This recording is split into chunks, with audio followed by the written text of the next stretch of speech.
сайн байна уу? Намайг Цэрэндлагаар гэдэг 3 хүргэн хүүхдийн ээж.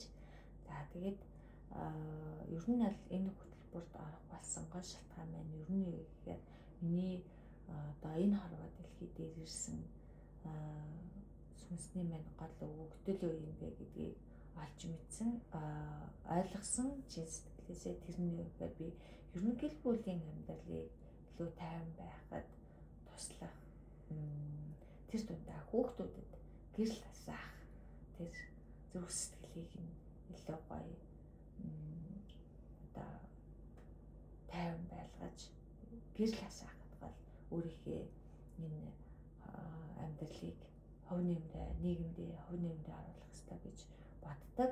За тэгээд энэ ч үүднээсээ юу гэхээр өнөөдөр эдгэрлийн өргөөнийхээ толон тусгал ба гэрэлт ирээдүй хөтөлбөр дээр хамтраад ажиллаад явж байгаа. Тэгээд ер нь өнгөрсөн амьдрал, миний өнгөрсөн амьдрал багнаас тулсан зүйлүүд миний харахгүй одоо гэдгийг энийг суралцах гэж, энийг ойлгох гэж, энийг бусдад өгүүлэх гэж намайг хорвоо дэлхий илгээсэн гэдгийг би бас эдгэрлийн сэтгэлийн шид хөтөлбөрүүдээс сууж байхдаа илүү тодор харж ойлгосон.